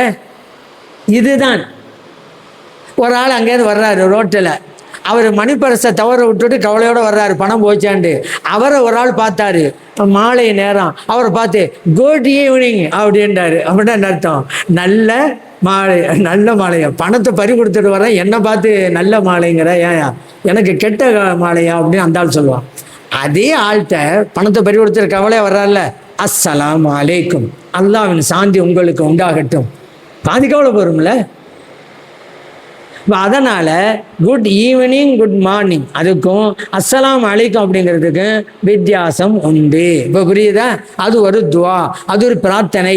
அதனால் எத்தனை தடவையும் சொல்லலாம். அஸ்ஸலாமு அலைக்க ஸைனல் அம்பியாயி, அஸ்ஸலாமு அலைக்க அத்தக்கல் அத்தக்கையாயி என்று எத்தனை தடவையும் சொல்லலாம் அப்படிங்கிறது புரிஞ்சுக்கணும். இன்னொரு கூட்டம் இருக்குங்க. அவங்க என்னடாண்டா, மௌலிது ஓதுற நேரத்தில் நீங்கள் குர்ஆனை ஓதலாம்ல. எப்படி கொண்டு போகிறாங்க ட்ராக்கை பாருங்க. நேரடியாக மௌலிது ஓதக்கூடாதுன்னு சொன்னால் ஏன் இந்த ஆள் மௌலிது ஓதக்கூடாதுன்னு சொல்கிறாரு? பாபா இருப்பாரோ, பாபாண்ட வாஹாபின்னு அர்த்தம், பாபா இருப்பாரோ அப்படின்னு நம்ம நினச்சிருவோமா? அதுக்காக வேண்டி இந்த மௌலிது ஓதுற நேரத்தில் குர்ஆன் ஓதுங்களேங்க. ஒவ்வொரு எழுத்துக்கும் 10 நன்மை கிடைக்கும்ல. மௌலிது ஓதுனா ஒவ்வொரு எழுத்துக்கும் 10 நன்மையா? இல்லை அப்படின்னு பாருங்க. இப்போ நான் சொன்னேன், ஆனால் ஹதீஸ் உண்மைதான். எந்த ஹதீஸு? ஒரு எழுத்துக்கு 10 நன்மை. நபி ஸல்லல்லாஹு அலைஹி சொல்கிறாங்க, நீங்கள் குர்ஆனை ஓதுங்க, ஒவ்வொரு எழுத்துக்கும் 10 நன்மை உண்டு. லா கூலு அலிஃப் லாம் மீம் ஹர்ஃபுன், அலிஃப் லாம் மீம் ஒரு எழுத்து என்று நான் கூற மாட்டேன். அலிஃபுன் ஹர்ஃபுன், அலிஃபுங்கிறது ஒரு எழுத்து, லாமுன் ஹர்ஃபுன், லாம்ங்கிறது ஒரு எழுத்து, மீமுன் ஹர்ஃபுன், மீம்ங்கிறது ஒரு எழுத்து. ஸல்லல்லாஹு சொல்கிறாங்க, திருமீதியில் பதிவு செய்யப்பட்ட அது அப்படின்னா என்ன அர்த்தம்? அலிஃப் லாம்னு சொன்னீங்களாக்கா ஒரு எழுத்துக்கு 10 நன்மை அப்படிங்கிற மாதிரி இந்த 3 எழுத்துல எத்தனை நன்மை கிடைச்சிடும்? 30 நன்மை கிடைச்சிடும். அப்படி தானேங்க? ஒரு எழுத்துக்கு 10. அலிஃப் லாம் மீமில் எத்தனை எழுத்து? அலிஃப் லாம் மீம் எத்தனை எழுத்து இருக்கு? 3. ஒரு ஆள் என்ன சொன்னார்?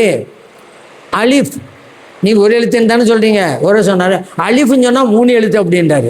ஏன் அலிஃபை அ லி ஃபா எத்தனை எழுத்து வந்துடுது? அலிஃப் வந்துடுதுல்ல. லாம் எத்தனை எழுத்துங்க? லாம் ஒரு எழுத்து தானே. அதை ஒரு சொல்கிறாரு. இல்லை, லாம்ங்கிறது 3 எழுத்து. லாம், லாமு, அலிஃபு, மீமு, லாம் 3 எழுத்து வந்துருச்சுல. மீம் எத்தனை எழுத்து? 3 எழுத்து. ஏன் நீங்கள் கேட்டு சொல்லணும், நானே ஃபஸ்ட்டு சொல்லிடுறேன்னு சொல்லிட்டாங்க. மீம்ங்கிறது ஒரு எழுத்து நடைமுறையில். ஆனால் அதில் பார்த்தீங்களாக 3 எழுத்து இருக்குது. மீம்னு சொல்லும் பொழுது மீம் வருது, அப்புறம் ஏ வருது, அப்புறம் மீம் வருது. அப்படின்னா என்ன அர்த்தம்? அலிஃப் லாம் மீம் அப்படின்னு சொன்னால் ஒரு எழுத்துக்கு 10 நன்மைண்டா 30 நன்மை. இந்த கருத்து பிரகாரம் பார்த்தா எத்தனை நன்மை கிடைச்சிருது?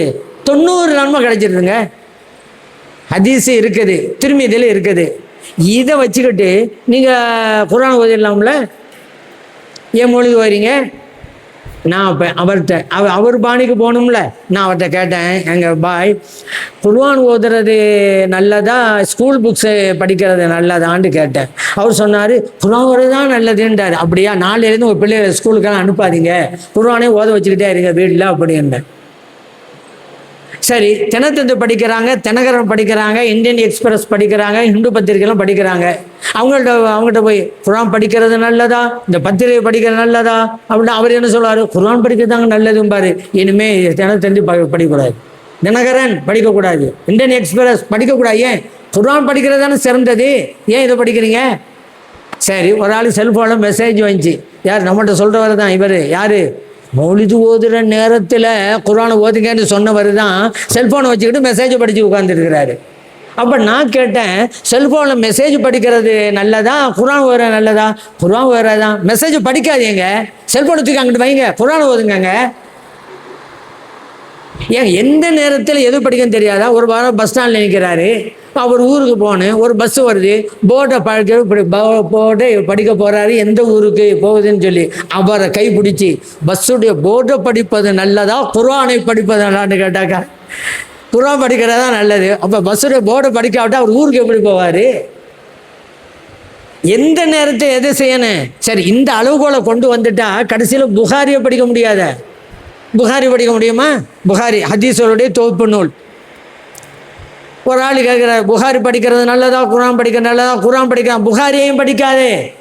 இந்த அளவுகளை கொண்டு வந்தால் குர்ஆனை தவிர வேறு எந்த நூலையும் இந்த உலகத்தில் படிக்க முடியாது. எதை எந்த நேரத்தில் எதை படிக்கணுமோ அந்த நேரத்தை படிக்கணும். இன்னொன்று சொல்லுவாங்க, குர்ஆன் நமக்கு வந்திருக்கையில் வாசிக்க மட்டுமா வாழ்க்கைக்குமா? வாழ்க்கைக்கும். வாசிக்கவும் வாழ்க்கைக்கும். குர்ஆனை ஓதன பிறகு நடக்கணும். அதுக்கு தானே குர்ஆனு. சரிங்க. இப்போ ஒரு ஆள் குர்ஆனை ஓதிக்கிட்டே இருக்கிறாரு. அகைமுஸ்ஸலா, தொழுகை நிலைநாட்டுங்கள் ஓதிக்கிட்டே இருக்கிறாரு. இது போதுமா? ஒரு தொழுவணுமா? தொழுவணும். அப்படின்னா என்ன? குர்ஆனை ஓதுனால மூடி வைக்கணும், தொழுவணும். அப்போதான் இவர் ஓதவும் செய்தார், ஓதின பிரகாரம் நடக்கவும் செய்கிறார். அப்படிதானே வரேன். ஓதன பிறகு நடக்கணும்லங்க, ஓதிக்கிட்டே போனால் போதுமா? அதே போல தாங்க அல்லாஹ் குர்ஆன்ல சொல்றான், இன்னல்லாஹ வ மலாயிகத்தஹு யுஸல்லூன அலன் நபி யா அய்யுஹல்லதீன ஆமனு ஸல்லூ அலைஹி வ ஸல்லிமு தஸ்லீமா. எல்லாம் சேர்ந்து ஸலவாத் சொல்லுங்க.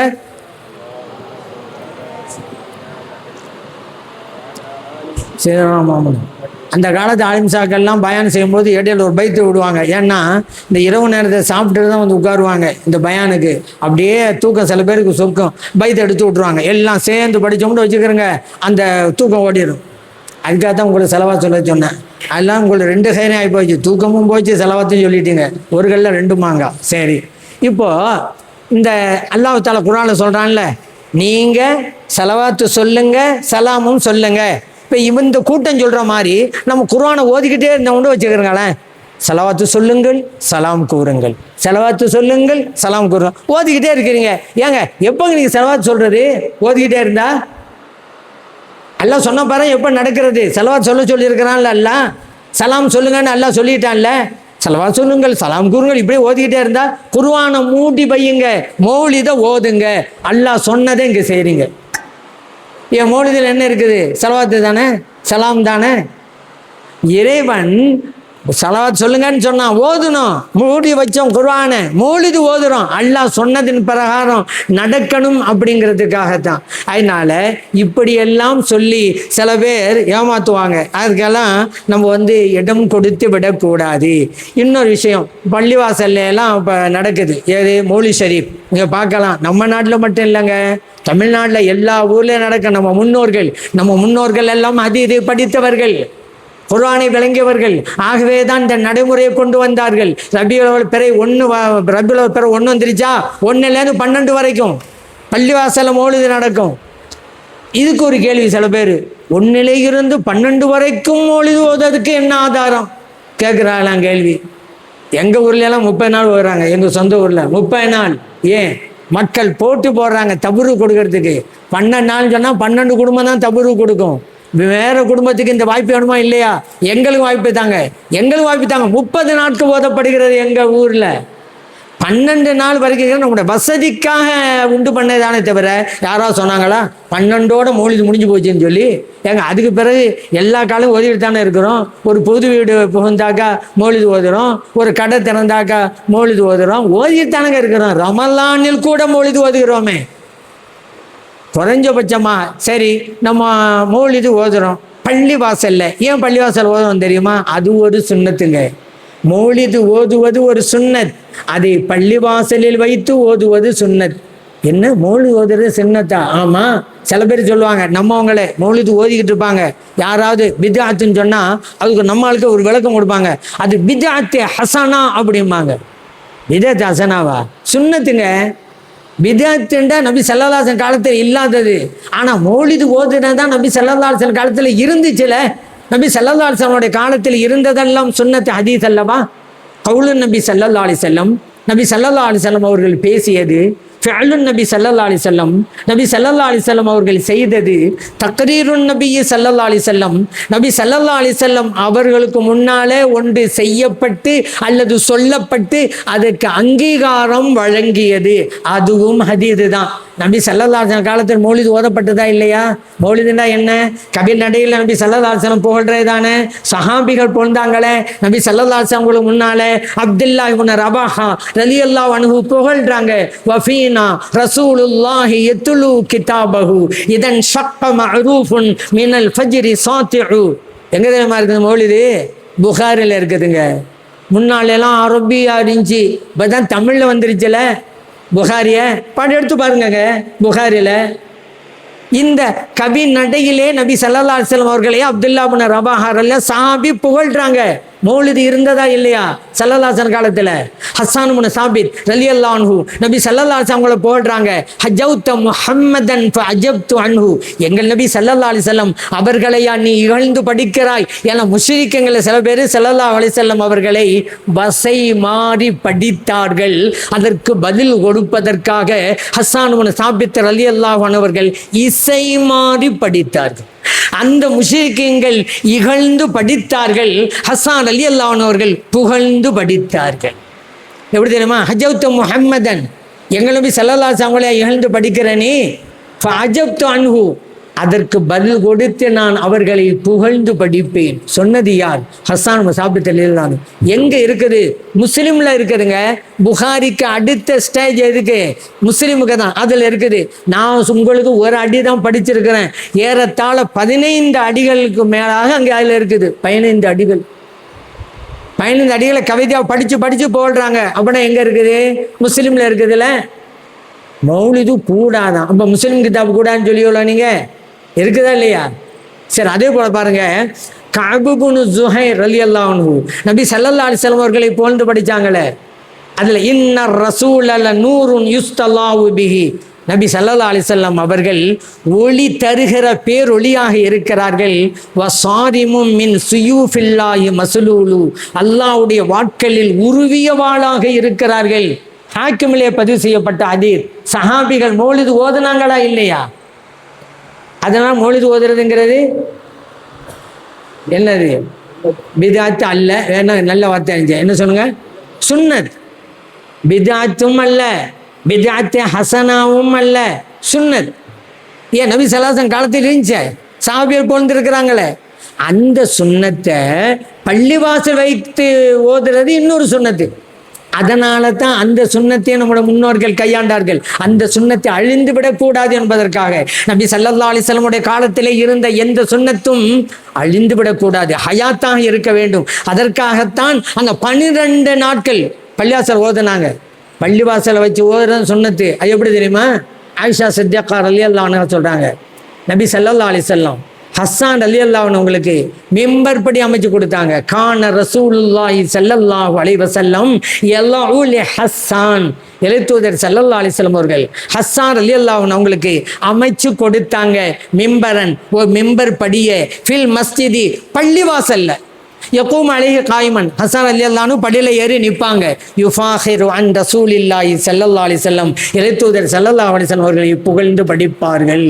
அபு தாவூதிலே திர்மிதியிலே பதிவு செய்யப்பட்ட ஹதீஸ். பள்ளிவாசலுக்குள்ளேங்க சும்மா கிடையாது. இப்போது எல்லாம் தரையில் உட்கார்ந்துட்டு இருக்கிறாங்க. ஸல்லல்லாஹு அலைஹி வஸல்லம் மெம்பர் படி அமைச்சு கொடுக்குறாங்க. வெள்ளிக்கிழமையில் மெம்பர் படியில் ஏறி நின்று இமாம் ஹதீப் பிரசங்கம் பண்ணுவாங்க. நீங்கள் கேள்விப்பட்டிருக்கேன். மௌலிதுக்கும் மெம்பர் படி அமைச்சு கொடுத்தாங்கங்க நபி ஸல்லல்லாஹு அலைஹி வஸல்லம் அவர்கள். ஆகவே தான் பள்ளிவாசலில் மௌலிது ஓதுவதும் ஒரு சுன்னத். அந்த சுன்னத்தை நம் சுன்னத் ஜமாத்து பள்ளிவாசல் எல்லாம் செஞ்சுக்கிட்டு இருக்கோம். வேற வழிபாட்டு தலங்களை பற்றி நம்ம கவலையே இல்லைங்க. இல்லை அங்கே ஓதலையே, அந்த வழிபாட்டத்தை பற்றி நம்ம கவலையே இல்லையே. ஏன்? பள்ளிவாசல்ல தானே ஓதனே, பள்ளிவாசல்ல ஓதப்பட்டு இருக்கிறது.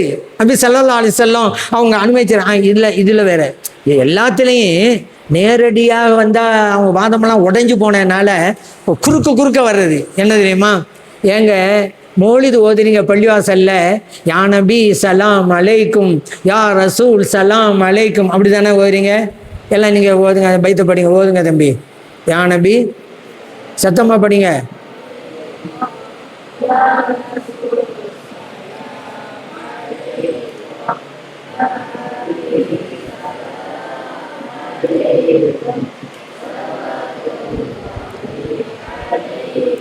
படிச்சிங்கல்ல? மௌலிதில் வருதில்ல, பள்ளிவாசல மௌலிது ஓதனா இந்த சலாம் பைத்தும் படிக்கிறதில்ல. இதுக்கு என்ன அர்த்தம்? நபி அவர்களே அல்லாஹ்வின் சாந்தி உண்டாகட்டும், ரசூல் அவர்களே அல்லாஹ்வின் சாந்தி உண்டாகட்டும் கூப்பிட்டு சலாம் சொல்கிறோம். வர்றாங்க யாரு? வஹாபி. என்ன சொல்கிறாங்க? அல்லாஹ் குர்ஆனில் வஅன்னல் மஸாஜித லில்லாஹ், பள்ளிவாசல் என்பது அல்லாஹுக்குரியது.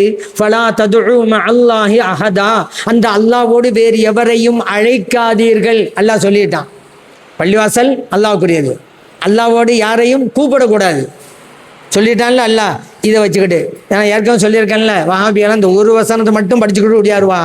மற்ற வசனங்களும் படிக்கிறது இல்லை, ஹதீஸும் படிக்கிறது இல்லை. அதனால தான் இந்த கேள்வியெல்லாம் வஹாபிகள் ஒரு கேள்வியை கேட்டால் நீங்கள் நினச்சிக்கிறங்க அவர் அறியாமையிலே இருக்கிறார்னு விளைங்கிறங்க.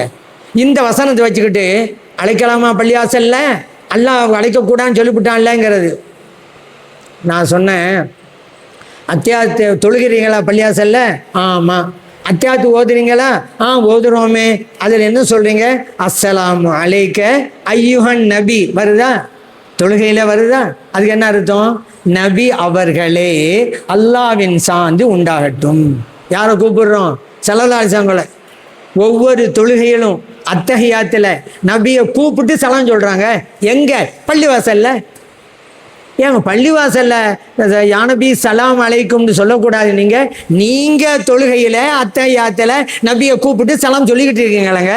அஸ்ஸலாமு அலைக்க, அவர் சலாம் தான் சொல்கிறாங்க. அஸ்ஸலாமு அலைக்க ஐயுஹன் நபி, நபி அவர்களே. தொழுகையில் நபியை கூப்பிட்டு சலாம் சொல்லிவிட்டு தொழுதுட்டு வெளியே வந்தோன்னே நபியை கூப்பிடக்கூடாது. என்ன அர்த்தங்கிறேன்? அப்போ அத்தியாயத்துக்கு அர்த்தம் தெரியலன்னு ஆகிப்போச்சு. அத்தியாயத்து அர்த்தம் தெரிஞ்சால் இது சொல்லுவாங்களா? நம்மளும் தானே கூப்பிட்டோம் தொழுகையில், நபியை கூப்பிட்டு தானே சலாம் சொன்னோம். வெளியே வந்தோம் நபியை கூப்பிடக்கூடாதுன்னு சொன்னாக்கா பொருத்தமாக இல்லையே. எப்போ தெரியுமா? அர்த்தம் தெரிஞ்சிருந்தா எல்லாம் இந்த வாய்மொழி எல்லாம் மனப்பாடம் பண்ணது ஒப்பிக்கிறது. தொழுகையில் அர்த்தம் தெரியாது.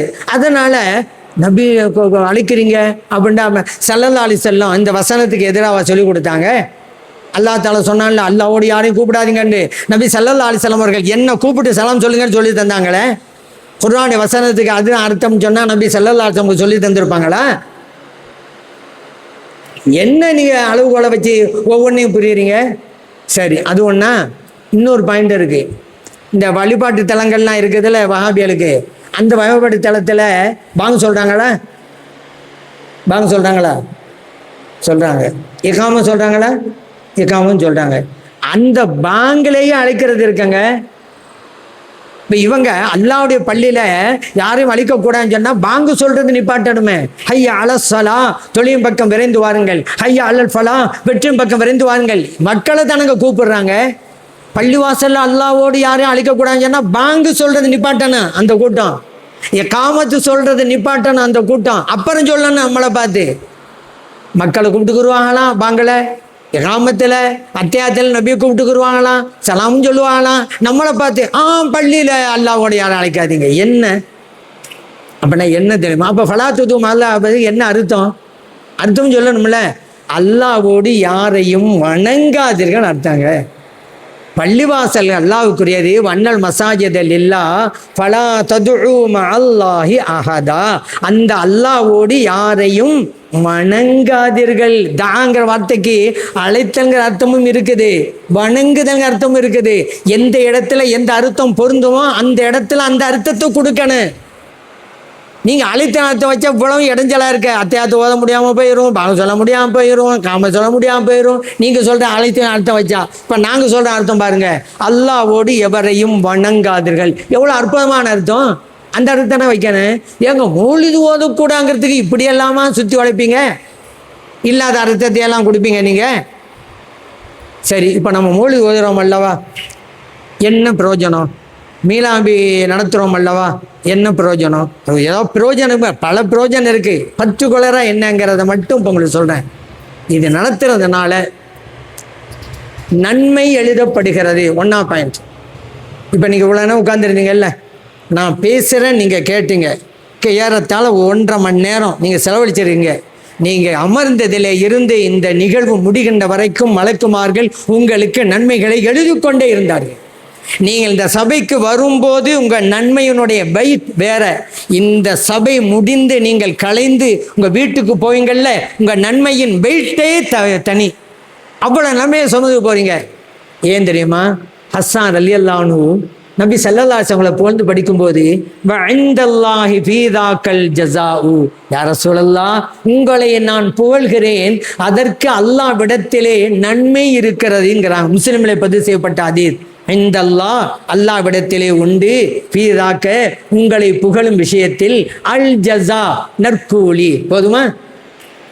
ஸல்லல்லாஹு அலைஹி வஸல்லம் அவங்களுக்கு முன்னால் படித்ததுங்க. நபி ஸல்லல்லாஹு அலைஹி வஸல்லம் அவர்களை புகழ்வதும் இபாதத், தொழுவது இபாதத், நன்மை உண்டு. நோன்பு நோற்பது இபாதத், நன்மை உண்டு. ஜகாத் கொடுப்பது இபாதத், நன்மை உண்டு. ஹஜ் உம்ரா நிறைவேற்றுவது இபாதத், நன்மை உண்டு. மௌலிது ஓதுவது இபாதத், நன்மை உண்டு. இதை நானா சொன்னேன்? ஹஸ்ஸான் ரலியல்லாஹு ஸல்லல்லாஹு அலைஹி வஸல்லம் முன்னாடியெல்லாம் சொல்றாங்க, உங்களை நான் புகழ்ந்து படித்தா அல்லாஹ் எனக்கு ஜஸாவை தருவான், எனக்கு சவாபை தருவான் அப்படிங்கிறாங்களே. ஸல்லல்லாஹு ஏற்றுக்கொண்டாங்கல்ல. இப்போ உங்களுக்கு இந்த மௌலிது மீலாது ஓதுனா என்ன நன்மை? சவாபு கிடைக்கிறது. அடுத்து நபி ஸல்லல்லாஹு அலைஹி வஸல்லம் மஹப்பத்து கிடைக்குங்க. ஆஹா, இதை விட வேற என்னங்க வேணும் உங்களுக்கு? மஹப்பத்தை விட வேற என்னங்க வேணும்? அந்த மஹப்பத்து இருந்தால் தானுங்க மறுமையில் இன்னைக்கு வெற்றி பெற முடியும். அந்த மஹப்பத்து இருந்தால் தானுங்க நபி ஸல்லல்லாஹு அலைஹி வஸல்லம் ஷஃபாத் உங்களுக்கு கிடைக்கும். அந்த மஹப்பத்து இருந்தால் தானுங்க மறுமையிலே நபி ஸல்லல்லாஹு அலைஹி வஸல்லம் புனித கையின் மூலமாக ஹவுதுல் கௌதர் தடாகத்திலிருந்து நீர் அருந்த முடியும். அந்த நபி ஸல்லல்லாஹு அலைஹி வஸல்லம் மஹப்பத்து இருந்தால் தானுங்க சொர்க்கத்துக்குள்ளேயே உங்களால் போக முடியும். அந்த ஸல்லல்லாஹு அலைஹி வஸல்லம் மஹப்பத்து வேணுமா? மீலாது நடத்துங்க, மௌலிது ஓதுங்க, மஹப்பத்து கிடைக்கும். இதை நானாகவா உங்களுக்கு சொல்றேன்? இல்லை, நபி ஸல்லல்லாஹு அலைஹி வஸல்லம் அவர்கள் சொன்னது. மதீனத்து வீதியிலே ஸல்லல்லாஹு அலைஹி வஸல்லம் போயிட்டு இருக்கிறாங்க. சிறுமிகள் எல்லாம் பாட்டு படிக்கிறாங்க, தப்படித்து பாட்டு படிக்கிறாங்க. இப்போ கல்யாண நிகழ்ச்சிகள் எல்லாம் மாப்பிள்ளையை கூட்டிகிட்டு போகும்போது தெருக்கல்ல யானபி சலாம் வைத்து படிக்கிற பழக்கம் இருக்கு. அந்த ஊர்ல எல்லாம் இருக்காங்க, எங்கள் சைடில் உண்டு. இங்கே குறைஞ்சி போய் யானி இருக்குது. ஏன் கியாமத்து நாள் நெருங்கினாக்கா குறைஞ்சிக்கிட்டே தானே வரும். குறைஞ்சி குறைஞ்சி குறைஞ்சி இல்லைன்னு வந்தால் அப்புறம் கியாமத்து நாள் தானே. அவள் கியாமத்து நாள் இங்கே தள்ளி போடணுமா? குறையாமல் நிறைய செஞ்சுக்கிட்டே வாங்க, கியாமத்தான தள்ளி போயிடும். சரி, இந்த நம்ம ஓதிக்கிட்டு வர்றோம்ல தெருக்கல்ல, ஏன் இந்த சிறுமிகள் தெருக்கல்ல தானே நபி ஸல்லல்லாஹு அலைஹி வஸல்லம் புகழ்ந்து படித்தாங்க. தப்படித்து பாட்டு படிக்கிறாங்க, நபி ஸல்லல்லாஹு அலைஹி வஸல்லம் புகழ்ந்து படிக்கிறாங்க. அவர்கள் சொன்ன ஒரு வார்த்தை, யா ஹப்பதா முஹம்மதுன் மின்ஜார், பக்கத்து வீட்டுக்காரர்கள் எல்லாம் சிறந்தவர்களாக எங்கள் நபி ஸல்லல்லாஹு அலைஹி வஸல்லம் அவர்கள் இருக்கிறார்கள் என்று சொல்லி புகழ்ந்து படித்தாங்க. இதை கேட்டாங்க நபி ஸல்லல்லாஹு அலைஹி வஸல்லம் சொன்னாங்க அந்த சிறுமிகளை பார்த்து, வல்லாஹு யஅலம், அல்லாஹ் அறிவான், இன்னீ ல உஹிப்புகுன்ன, சிறுமிகளே உங்களை நான் நேசிக்கிறேன் அப்படிங்கிறாங்க. சும்மா சொல்லலை நேசிக்கிறேன், நிச்சயமாக நேசிக்கிறேன், திட்டமாக நேசிக்கிறேன். இப்னு மாஜாவுடைய பதிவு செய்யப்பட்ட ஹதீஸ். இப்போ அந்த மதீனாவில் எத்தனை சிறுமிகள் இருந்தாங்க? எல்லா சிறுமிகளுக்கும் இந்த நற்செய்தி கிடைத்ததா? இல்லையே. நபி ஸல்லல்லாஹு அலைஹி வஸல்லம் அவர்களை புகழ்ந்து படித்தாங்கள் அந்த சிறுமிகள். அவர்களுக்கு கிடைத்த நற்செய்தி, என்னுடைய மஹப்பத் உங்களுக்கு உண்டு. சரியா? ஏன் அந்த சிறுமிகள் கிடைச்சிச்சு? ஸல்லல்லாஹு அலைஹி வஸல்லம் புகழ்ந்து படித்தாங்க. இப்போ நாமும் மௌலிது ஓதுறோம்னு வச்சுக்கிறோங்க, மீலாது நடத்தணும் வச்சுக்கிறோங்க, நபி ஸல்லல்லாஹு அலைஹி வஸல்லம் புகழ்றது தானே. அந்த ஹதீஸ் பிரகாரம் நபி ஸல்லல்லாஹு அலைஹி வஸல்லமுடைய மஹப்பத் நமக்கு கிடைத்து விட்டது. சில பேர் மௌலிது வேணாங்கிறாங்களே, மீலா வேணாங்கிறாங்களே, இந்த மஹப்பத்து அவங்களுக்கு இல்லை என்று உறுதியாகி விட்டது. அவ்வளோதான். யாருக்கு எது கிடைக்குமோ அதுதானே கொடுப்பான் அல்லாஹ். நமக்கு தந்த நசீபு, நல்ல சிந்தனை எல்லாம் தந்திருக்கான்ல, அதுக்கு அல்லாஹ் நன்றி செலுத்துங்க. அல்லாஹ் நினைச்சிருந்தா நம்ம சிந்தனையை மாற்றிருக்கலாம்ல.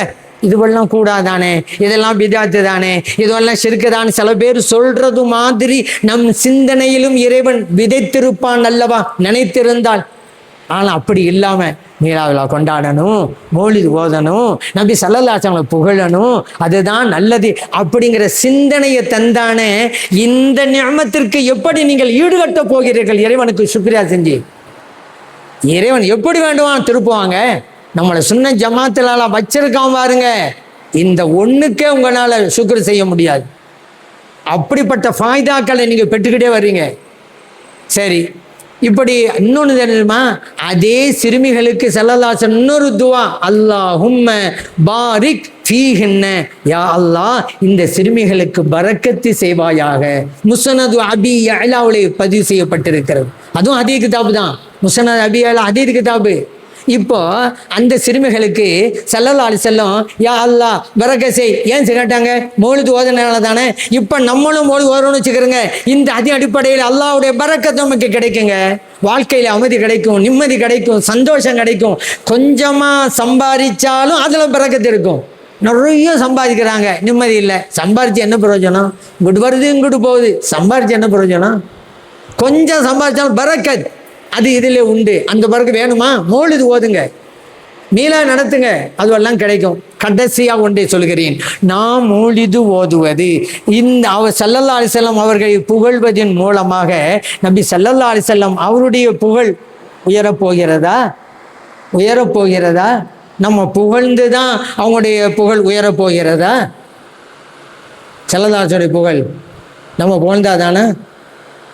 நம்ம புகழாவிட்டா அவங்களுக்கு புகழ் இருக்குதுல்ல, இருக்கா இல்லையா? இல்லையா? ஏன்டா அல்லாஹ் குர்ஆன்ல சொல்றான், வ ரஃபஅனா லக திக்ரக், நபி அவர்களே உங்களின் புகழை நாம் உயர்த்தி விட்டோம். அல்லாஹ்வையே உயர்த்தியதற்கு பிறகு நாம் உயர்த்த போகிறோமா? நபி ஸல்லல்லாஹு அலைஹி வஸல்லம் புகழை அல்லாஹ்வை உயர்த்திட்டாங்க. அதுக்கு தான் ஒரு பெரியவங்க சொல்லுவாங்க, சந்தனம் இருக்குது, சந்தனத்துல மனமும் இருக்குது. அந்த சந்தனத்துல உடம்புல பூசினா உடம்பு மணக்கும், பூசலண்டா உடம்புக்கு மனமில்லை. ஆனால் சந்தனத்தில் இருக்கிற மனம் அதில் இருந்து கொண்டுதான் இருக்கும். அத்தர் இருக்கிறது, அத்தரிலே மனமும் இருக்கிறது. அந்த அத்தரை உடையிலே பூசினால் உடை மணக்கும், பூசலண்டா உடைக்கு மனம் இல்லை. ஆனால் அத்தரில் இருக்கிற மனம் அதில் இருந்து கொண்டுதான் இருக்கும். நபி ஸல்லல்லாஹு அலைஹி வஸல்லம் அவர்கள் புகழுக்குரியவர்கள். அவர்களை புகழ்ந்தால் நமக்கு புகழ் கிடைக்கும், புகழவில்லையானால் நமக்கு புகழ் இல்லை. ஆனால் நபி ஸல்லல்லாஹு அலைஹி வஸல்லம் அவர்களுக்குண்டான புகழ் அவர்களிடம் இருந்து கொண்டுதான் இருக்கும். காரணம், அவர்கள் முஹம்மத் ஸல்லல்லாஹு அலைஹி வஸல்லம், அவங்க பேரே என்ன? முஹம்மத் ஸல்லல்லாஹு அலைஹி வஸல்லம், புகழுக்குரியவர்கள். அல்லாஹ் அப்படி இல்லைங்க அமைச்சிட்டான். அவங்க ஸல்லல்லாஹு சொல்றாங்க, மறுமையிலே எனக்கு ஒரு கொடி வழங்கப்படும், லிவாவுல் ஹம்த். அந்த கொடிக்கு பேர் என்ன தெரியுமா? புகழ் கொடி. திருமதியிலே பதிவு செய்யப்பட்ட ஹதீஸ். மறுமையிலே எனக்கு ஒரு உயர்ந்த இடம் வழங்கப்படும். அந்த இடம் என்ன தெரியுமா? மக்காம் மஹமூத். யார் சொல்றது? அல்லாஹ் சொல்றான்.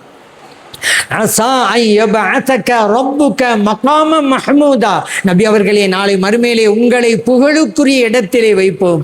ஆஹா, இந்த புகழுக்கும் எங்கள் நபி ஸல்லல்லாஹு அலைஹி வஸல்லம் அவருக்கும் எத்தனை எத்தனை தொடர்புகள், எத்தனை எத்தனை சம்பந்தங்கள். அவர்களுடைய பெயர் முஹம்மத் ஸல்லல்லாஹு அலைஹி வஸல்லம், புகழுக்குரியவர்கள். அவர்களுக்கு வழங்கப்படக்கூடிய கொடி லிவாவுல் ஹம்து, புகழ் கொடி. நாளை மறுமையிலே இருக்க போகிற இடம் மகாமு மஹமூது, புகழுக்குரிய இடம். இப்படிப்பட்ட கண்மணி நாயகம் ஸல்லல்லாஹு அலைஹி வஸல்லம் அவர்களை புகழ்ந்தால் நாம் புகழ்ந்துதான் அவர்களுடைய சிறப்பு இனிமேல் உயரப் போகிறதா? இல்லை. அவர்களை நாம் புகழ்ந்தால் நமக்கு புண்ணியம் கிடைக்கிறது, நமக்கு புகழ் கிடைக்கிறது.